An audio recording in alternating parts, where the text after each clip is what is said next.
Hey, You Can Heal family. It is tuck in time, and this evening I'm actually in my bed with my book by T.D Jake titled Destiny Step into Purpose. So I'm not going to be reading live, as you can see, but we're still together. We're still together. So I trust that you'll gain some wisdom, and you'll also hear some things tonight that will help move you forward towards your destiny. I'm going to be reading chapter 2. It looks like I can read the entire chapter. I was planning on stopping on page 27, but I'm just going to see how we're doing and perhaps get through the whole thing. But this chapter is entitled There Is More, Step Toward Greater Fulfillment and Purpose. So I do have my water next to me, so I think we're going to be ready to go. If this is your first time listening to A Tuck in Time, my name is Coach Shena Major, and I read to you at night based on some books I've read when I began my healing journey 7 years ago. So I love reading the last thing before I go to bed at night. So, I decided to read to you so you can experience some of the things I learned along the way. So it's so far the first chapter has been really great, and it's been a joy for me to go back through and reread and motivate myself as well. I had a really good day today. I really focused on my finances and, working on my budget and accounting for every penny, knowing exactly what's coming in and going out. So that felt really good. And that fits into my destiny and where I want to be in my life. And I'm sure you have your own plans and the things that God's put inside of you as well. So with that being said, thank you for listening. I'm just going to go ahead and start reading. So here we go. Chapter 2. Destiny by T.D Jake. And because I'm reading this book, perhaps you'd want to find a video by T.D Jake and go ahead and like it or subscribe to his channel or pick up a local book or do something to support his ministry, because I am reading a book that he wrote from beginning to end. So, find a way to give back somehow. Amen. All right, let's get going. Chapter 2, There is More, Step Toward Greater Fulfillment and Purpose. You feel it in every fiber of your being. You imagine it, you dream about it, you yearn for it, you fantasize about it. Deep in your gut, you know there is more you can get out of life, and that knowledge gnaws at your insides, brewing a lingering unrest. You try to brush the feeling away, but it returns time and again. You may not know what your more is, but the desire is there. You keep reaching out for it, even if you don't know what you're grasping to attain. All you know is that you're not there yet. Maybe I'm being ungrateful or immature or unrealistic to want more. I've done well. I've been blessed. I should be content with what I have already achieved. Have you ever tried to suppress your longing for more with such words? Even as you console yourself with gratitude for what you have, you may not be able to shake a deep yearning for more. You can be the most grateful person in the world, but if you have not arrived at the place God wants you to be, to do the thing God has destined you and only you to do, that longing will never go away. The fact that you yearn for more doesn't mean you're ungrateful for what you have or that you're greedy. It means you have a higher calling. The yearning inside calls you. Your feelings of longing indicate that your present reality is too confining, maybe even suffocating, because you know there's more beyond what you know now. More beyond what you now know. more beyond what you now possess, and more beyond what you have experienced in life thus far. It doesn't matter whether your life is in the pits or you've reached the pinnacle of success in your career or community. You may not know where the search for more will lead, but a part of you longs to go after it, whatever it may be. An infinitesimal number of people have asked, is this all there is to life? The answer always lies within the very one who asked the question. If you determine in your mind to seek more, you will always find there's more you can get out of life. There's a greater impact you can have. There's a bigger footprint you can make during your short time on earth. Without even knowing your circumstances, I can tell you with certainty that the answer is yes, there is more. All right, I just had to get my water. The next section of this chapter is, what does more look like? Knowing what more looks like in your life is essential because you have to pursue the authentic more that is calling to you rather than a life expansion that is merely a diversion. Here's why it's vitally important to know what your more is. James is 51 years old and has held a steady, secure job for 25 years. It provides ample for his family. There's just one problem. He feels no fulfillment from his work because he's not challenged. But James believes that a middle-aged man cannot afford to quit a secure, well-paying job. So he gets up day after day, dresses, kisses his wife goodbye, and goes to spend another day at an unfulfilling but well-paying job. James longs to add something to his life that will restore a sense of purpose, but he believes his present circumstances determine the rest of his life. His practical mind is telling him life may offer him nothing more than a stable marriage and a secure job that provides a nice home for his family. James doesn't know what his authentic more looks like as he strikes up a friendship with a new employee at the office. Carmen is eager to learn the ropes, and James have been there long enough to know them all. He is intrigued by her enthusiasm for her work and her drive to succeed. He's impressed with Carmen's desire to make a better life for herself and her children. Within a few months, their friendship veers to an intimate relationship that threatens James's marriage and both their jobs.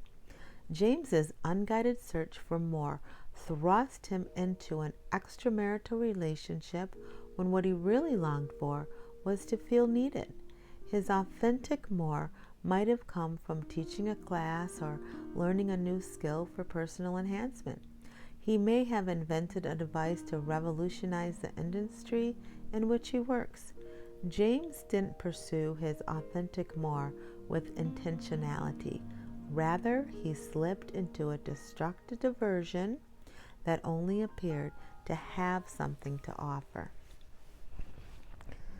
The next section of this chapter is more beyond what you can see right now. Before Italian explorer Christopher Columbus set sail for Spain in 1492 and stumbled upon the Americas, the Spaniards had prided themselves on their misinformed belief that their country was the last westward point of solid land on a flat earth. Early Spanish coins were inscribed with the words "ne plus ultra," which in Latin phrase meaning no more beyond. They believed there was nowhere else to go after Spain, and if one ventured into the endless sea, certain danger lay ahead. These same words, "ne plus ultra," also have been stamped on the minds of many men and women who have great potential, but who have not ventured past the limits of their self-imposed boundaries. They live in frustration because they believe there is no more beyond their current job, beyond their current state of physical health, beyond living from paycheck to paycheck, beyond having an unfulfilling marriage, or beyond living single. And even when they know there is more than what they are accustomed to, they may be paralyzed by the fear of what lies ahead if they try to pursue more. The paralysis that confines us to living in small spaces is often rooted in fear fueled by the people closest to us. The people we love are sometimes guilty of encouraging us to live in the ne plus ultra mode. A husband may be apprehensive about his wife's desires to go back to college and complete her degree. A best buddy may be intimidated by his friend's newfound interest in church or a more spiritual existence. A parent may be unsettled by a child's desire to move to a different city or a different country. When you share your dreams with people who cannot envision more, their fearful comments can be discouraging. When people encourage you to live a life that yields less than what you're capable of accomplishing, there's usually a selfish motive.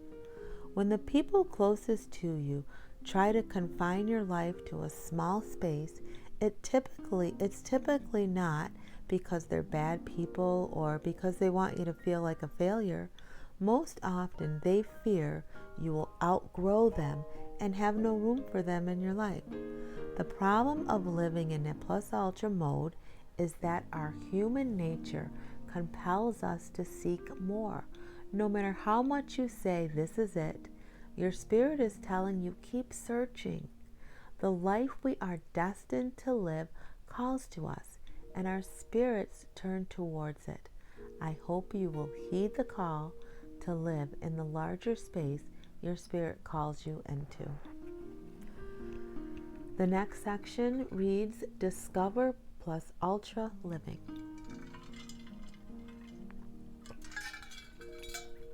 Okay, that was my water break. The belief that there is nothing beyond what we can see or comprehend has been a great fallacy in human thinking throughout history. There's always more beyond.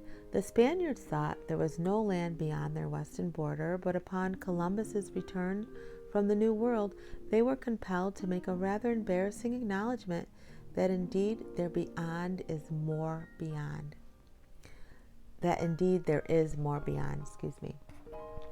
Legend says Alexander the Great was moved to tears because he believed there was no more worlds for him to conquer. In life, there are always more worlds to conquer. You may be a company CEO who is disenchanted with your success because you've forgotten how to be a whole person. All you talk about is work. Your plus ultra may be improving your marriage, getting in shape, or spending time with your grandchildren. To move beyond mediocrity or the frustration of a life that's too small, align with God's purpose for your life. You were born for a distinct purpose, even if you have not yet figured out what that purpose is.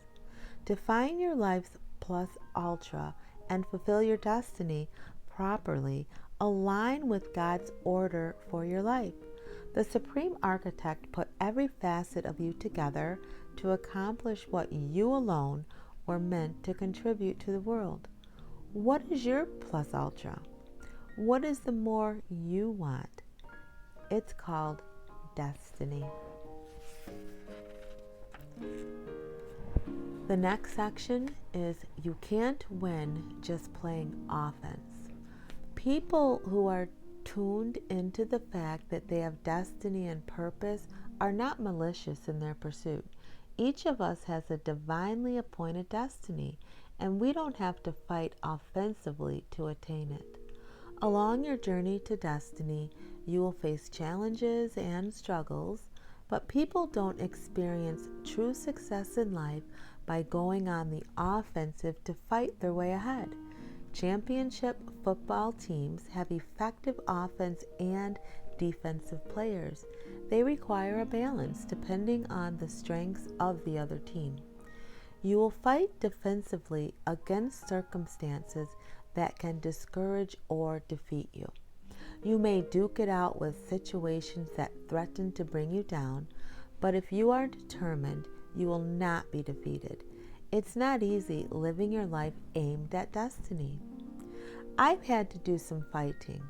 I've fought my way against the odds. I fought to get to work despite hindrances like not having gas money or having a broken down vehicle. I've fought to keep standing up when life tried to bring me down. I've fought to love and be loved, and I fought to get out of bed in the morning some days when it seemed like I couldn't endure my present circumstances. I've fought to live with circumstances predicting I should die. I've fought my doubts and my fears. I've fought my insecurities. I've fought haters and instigators, liars and betrayers. I've fought with family. There have been times when I lay in bed, unable to sleep because I was fighting with myself. I've fought a good fight. You engage in a good fight when you must beat the odds because you are determined to live in destiny.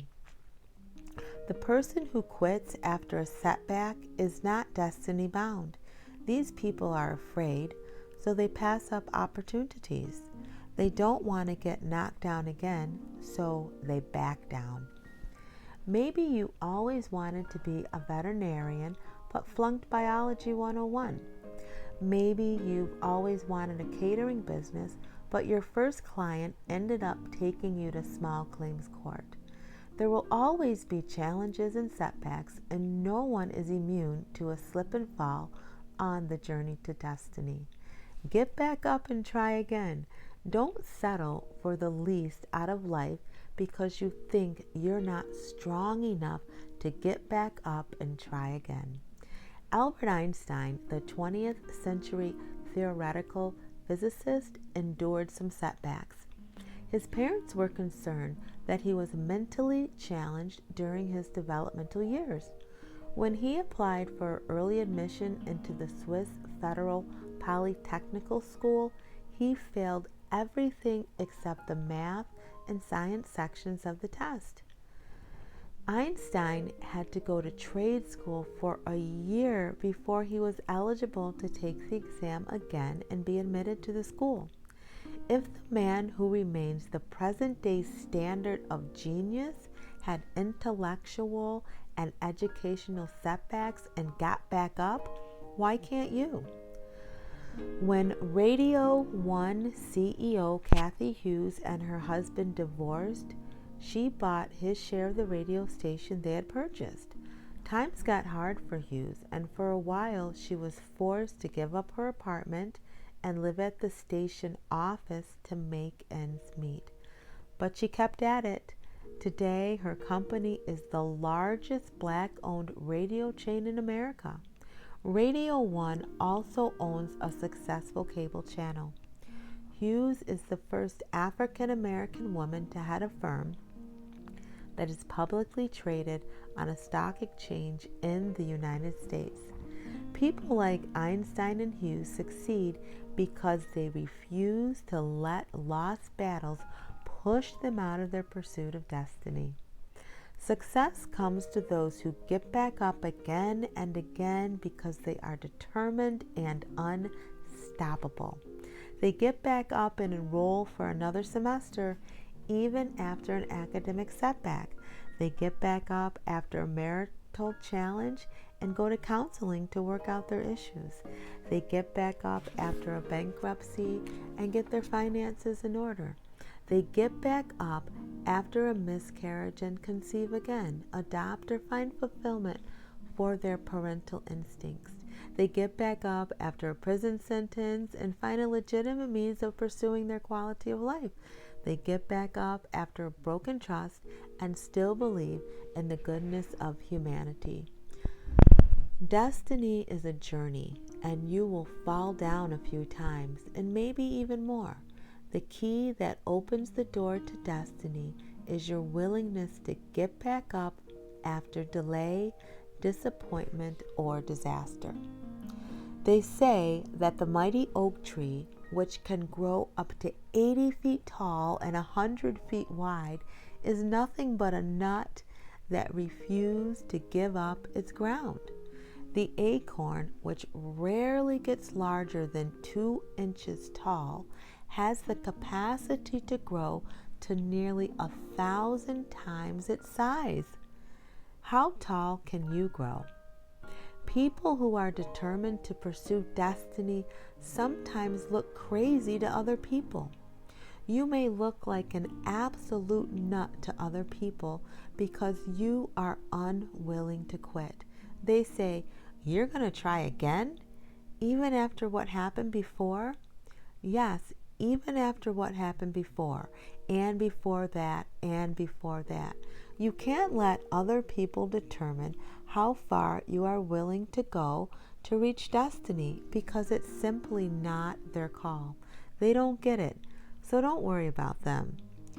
Be the nut who won't give up ground because every day teaches you something. Every day is a teacher that brings you new skills, new experiences, and new exposure. Get back up because there is much to learn in pursuit of destiny. The drive to get up and try again gives you experience and teaches you skills that will help you reach your destiny. You have to be equipped with the skills and expertise necessary to position you toward your destiny.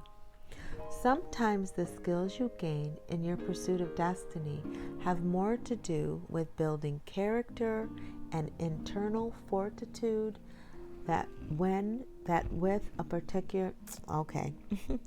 let me read that sentence again. Sometimes the skills you gain in pursuit of destiny have more to do with building character and internal fortitude than with a particular skill set. You may learn the patience and attention to detail needed to run a specialty company while working in a menial entry-level job. I know from personal experience that nothing you have been through will be wasted. All you have been exposed to and all that you have experienced are in the repository that builds your future. You never know what tidbit of information or seemingly insignificant experience will become the bedrock of your destiny. Oh my goodness, you can heal, family. That was a good section. And I had some things underlined here from when I read this back in 2018. And the thing I underlined was you can't let other people determine how far you're willing to go to reach your destiny because it's simply not their call. They don't get it, so don't worry about them. And then it said, be the nut. And remember, the mighty oak tree was small, but it would grow to its potential because it refused to give up in the ground. And that little acorn fought its way out. And some grow 1,000 times its size. Now that's amazing. Like, let's not be small, but let's push ourselves to grow and become better and bigger according to God's plan for us. I remember having a call. I put my email in for one of these coaching programs, or to help you grow your business. And I remember going through I got on the call with the person, and I remember them asking me a series of questions and me sharing with them how my business was doing, and the man said to me, "Why haven't you just given up?" And I was like, because I know God's put something inside of me to share with the world, and I'm trying. But, the question, I kind of have to laugh now because, I was sharing with him my numbers as far as how much time I put into my coaching business and what I've done versus the earnings I've made. And he was like, "Why haven't you just given up?" So I guess to him, he was like, it wasn't making sense to him. But now I reflect on that conversation, and I haven't given up because it's my destiny, and God's got something great for me. So, I should have had that answer that day, but now I look back, and that phone call was for a purpose. It really was. So let's see. I think we're gonna keep going. We're gonna keep going. And if you've had enough, you can go ahead and stop the video and then pick it up a little bit later. But I'm gonna keep reading to you right now. So the next section is called Get Inspired by People Who Help You Spiral Up. So let me get some water.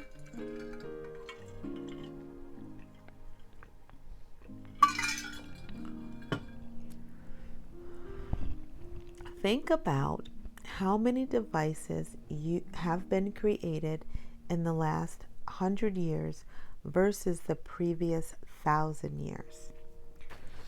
Okay, think about how many devices have been created in the last 100 years versus the previous 1,000 years. Think about how many inventions exist today that were not even conceived of when you were born.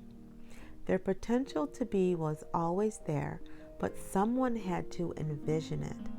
Someone had to look into the piles and piles of sawdust lying around in sawmills and see the creation of particle board or fire starter logs. Johannes Gutenberg had to see a machine that could print pages of text in mass and invent the printing press.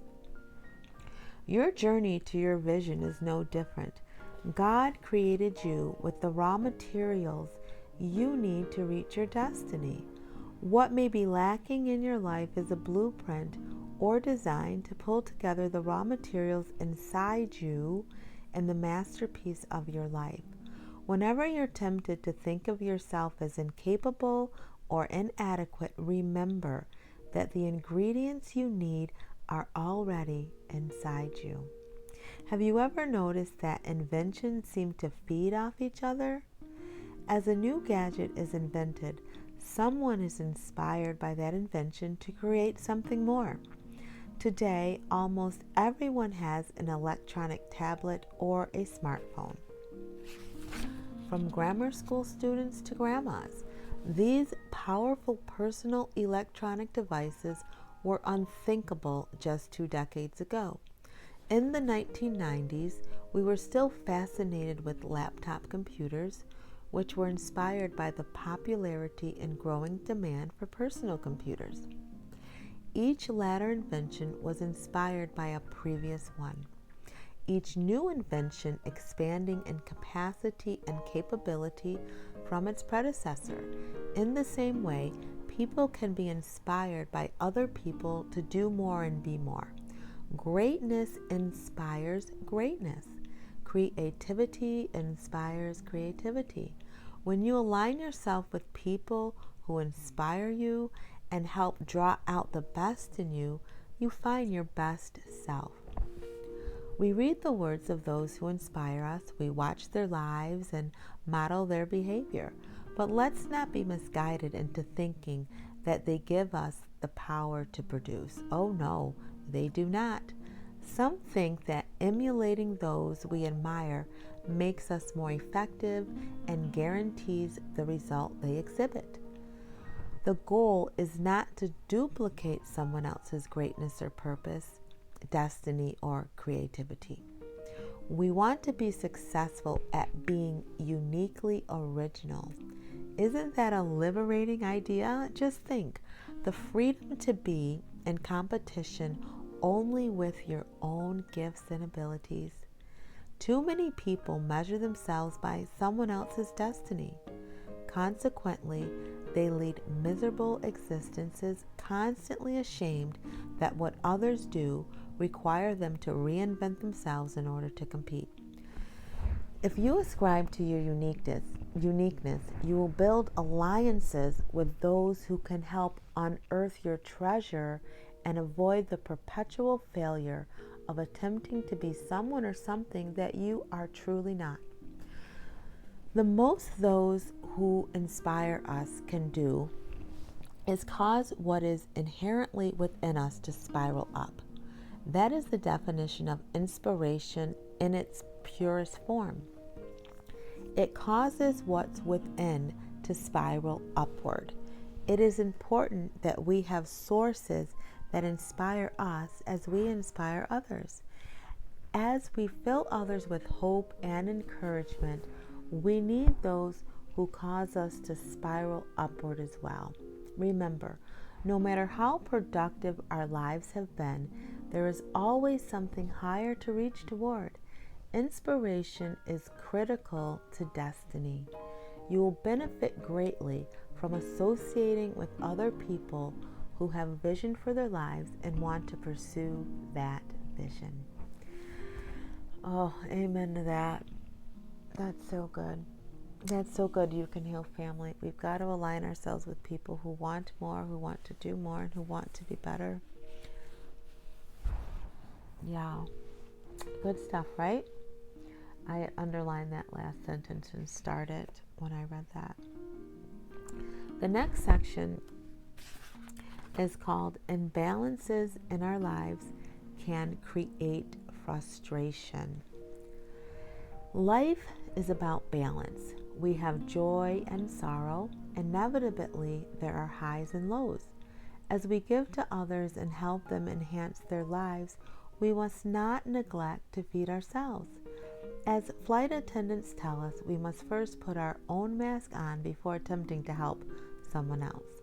Sometimes we are the one needing to put a mask on someone else. At other times, we may need someone to put a mask on us. How frustrating would it be to sit on an airplane that has lost cabin pressure and have no oxygen mask? You have helped a half dozen people to get their mask on, and now you need help, but there's no one. You need someone to put your mask on for you, but if no one is willing to help, what can you do? You would be extremely frustrated watching everyone else calmly seated, breathing while you gasp for air because no one helped you. Think about how you feel when you're constantly giving. For a while, you feel rewarded because you have the joy of helping someone else. But after a while, you get back in tune with your own needs. What about me, you ask? As you give and give of yourself, it's important to refuel by spending time with people who can pour into you. If you're always the giver and someone else is always the receiver, you're bound to become frustrated.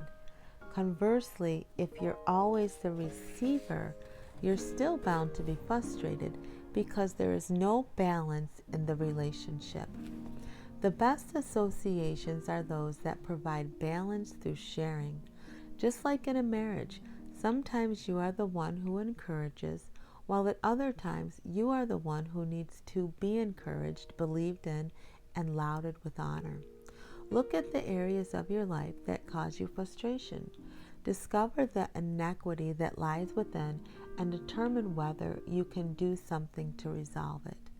If it's your finances, figure out how to achieve balance through greater income or fewer expenditures. If you're dissatisfied in your relationships, look for areas of inequity to determine whether the relationships can be improved or whether they are terminally unequal. When you make a conscious decision to have balance in your life, you systematically eliminate the potential for frustration and misery. Oh, that's a really good section, You Can Heal Family. Today, I took my daughter to ballet, and then I said I was going to walk on the canal, and then after that, read Genesis chapter 2 before I had to pick her up. So when I went on my walk, I ended up calling my mom, and it was a really good call because it was kind of like I had a coaching session with her, and she was coaching me through some things in regards to my business and, the things that have gone on in my life and it happened and how I help other people. And it was just really nice to be able to not be giving on that conversation, but my mom was really pouring into me and encouraging me and pointing out areas where I need to grow and do better and be strengthened. So it was really reflectful. I think I ended up walking about a total of 4 miles today, between that phone call with her and this evening. So yeah, just reading that section that we just finished about having balance and giving and receiving, really lined up with what am I saying? It really lined up with how my day took shape today. And then also Lisa Smiles had a live tonight that was really helpful too for me. So if you haven't listened to her channel, go on over there and get your hair together and get the good word in you as well. So we're going to read one more section, and then we're going to be finished with chapter 3. And the last section is called Use What You Have to Help You Soar. So let me get some water. And here we go. Eagles have extremely powerful eyesight. Some species have vision that is almost 4 times human acuity. They can spot their potential prey from a great distance. The eagle sees an opportunity to grasp what he desires long before others can because of his vision. Once the eagle spots his prey, he goes after it. Eagles also know how to use what are called thermals, which are rising currents of warm air and updrafts to help them soar and to conserve their energy while soaring. When eagles fly long distances, they position themselves high in a thermal and then glide downward to catch the next thermal, where the process repeats. Take a lesson from the majestic eagle's flight habits. Use what God has already placed around you to help you soar like eagles use those warm currents of air. Then position yourself to take flight. Use that unfulfilling job to gain as much skill and experience as you can to soar in a new environment one day. The proficiencies you gain while serving on that job you don't like may be just what you need to propel you to the next level. Standing on your feet all day as a sales clerk may develop in you the customer service skills needed to manage the day spa you will own one day. Your experiences as a security guard may inspire you toward a career in law enforcement. Work as a police officer may awaken a desire to earn a law degree and become a district attorney. Use what's available to you to soar higher. You don't have to spend your life wondering what life might have been like if you had been willing to persevere to your dream. Destiny is already in your heart. You have seen it in your dreams or daydreams. You may have wondered, where did that come from? Maybe what you imagined didn't come from you. Perhaps you were treated to a divinely planted glimpse into your future. Sometimes our dreams are so big that we can't possibly imagine they are for us. When I was growing up, older people in the church used to say, God won't put more on you than you can bear. They most often use this expression to refer to troubled times. But the reverse is also true. God won't give you a vision or a destiny that is greater than what you can handle. My God. Breathe in the vision that God has shown you and know that you can accomplish whatever the Creator has apportioned to you. Oh my God. Amen and amen. I wrote some things underneath this last section. So I'm just kind of reading what I wrote here. And I read this chapter on September 12th, 2018.